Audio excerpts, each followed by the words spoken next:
आप सभी प्रिय भाई और बहनों को जय मसीह की। आप सभी भाई और बहनों को मैं बताने जा रहा हूँ जो बाइबिल शब्द होता है, जो पवित्र बाइबिल हम पढ़ते हैं, तो उस बाइबिल शब्द का मतलब क्या होता है ये जानना हम लोग को ज़रूरी है। क्योंकि हम लोग परमेश्वर पर विश्वास करते हैं, उसकी आज्ञाओं को मतलब मानते हैं और चलते हैं, तो हम लोग को क्या जानना ज़रूरी है। और अगर कोई अविश्वासी लोग अगर पूछ दें कि भाई तू परमेश्वर पर विश्वास करता है, पवित्र बाइबिल पढ़ता है, तो बाइबिल शब्द का मतलब क्या होता है, हाँ, तो इसीलिए हम लोग को जानना ज़रूरी है ताकि हम बता सकें। और पवित्र बाइबिल अगर पढ़ते हैं तो उसका मतलब भी जानना हम लोग को ज़रूरी है। तो मैं आप लोग को बताने वाला हूँ जो पवित्र बाइबिल है, उस बाइबिल शब्द का मतलब क्या होता है। तो बाइबिल जो शब्द है उसका मतलब क्या होता है, तो बाइबिल शब्द है वो एक ग्रीक भाषा से लिया गया है। जैसे कि हम लोग का अभी का लैंग्वेज है, हिंदी है, तमिल है, भोजपुरी है, अंग्रेजी है, और भी बहुत सारे लैंग्वेज है। तो वैसे ही उस समय का पहले का एक ग्रीक लैंग्वेज होता था, ग्रीक भाषा होता था। उसी ग्रीक भाषा से बाइबिल शब्द को लिया गया है। मतलब कि पहले एक शब्द था ग्रीक भाषा में, ठीक है, ग्रीक भाषा में एक शब्द था बिब्लिया नाम का। बिब्लिया नाम का एक ग्रीक भाषा में शब्द था।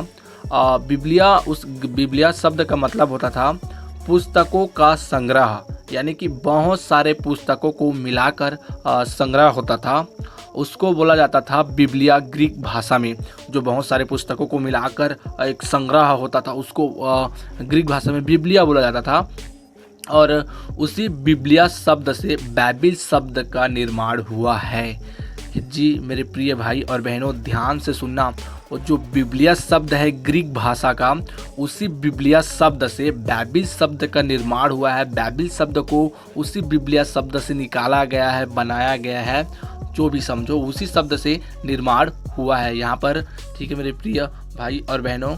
और जो बाइबिल, जो पवित्र बाइबिल हम पढ़ते हैं, वो एक पुस्तक नहीं है, बल्कि इसमें 66 अलग अलग पुस्तक को हम पाते हैं। और इस बाइबिल को क्या है, हम दो भागों में अलग करते हैं। बाइबिल में दो भाग होता है, एक तो ओल्ड टेस्टामेंट यानी पुराना नियम जो, और दूसरा है जो न्यू टेस्टामेंट जो कि नया नियम, ठीक है। तो दो भाग है, पुराना और नया नियम करके। तो पुराना नियम में हम क्या है 39 पुस्तक पाते हैं, जो कि है ना 39 पुस्तक पुराना नियम में, जो कि उत्पत्ति से मलाकी तक।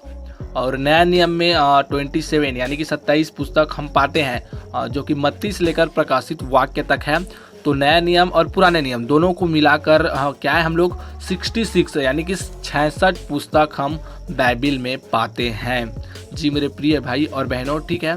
तो आप लोग ध्यान से सुन लीजिए, और अगर आप लोग को नहीं समझ आया होगा बाइबिल शब्द का मतलब, तो फिर से एक बार प्ले कर लेना और देख लेना, ताकि आप सब लोग अच्छे से समझ जाओ। शॉर्ट में आप लोग को बताऊं तो जो बाइबिल शब्द होता है वो एक ग्रीक भाषा से लिया गया है।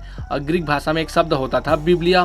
तो बिब्लिया शब्द का मतलब होता था बहुत सारे पुस्तकों का संग्रह, यानी कि बहुत सारे पुस्तकों को मिलाकर संग्रह होता था, उसी को बिब्लिया बोला जाता था ग्रीक भाषा में। और उसी बिब्लिया शब्द से बाइबिल शब्द का निर्माण हुआ है शॉर्ट में, ठीक है मेरे प्रिय भाई और बहनों। सुनो और समझो और जान लो मेरे प्रिय भाई और बहनों। तो आशा करता हूँ मेरे प्रिय भाई और बहनों कि आप लोग समझ गए होंगे। आप सभी को जय मसीह की।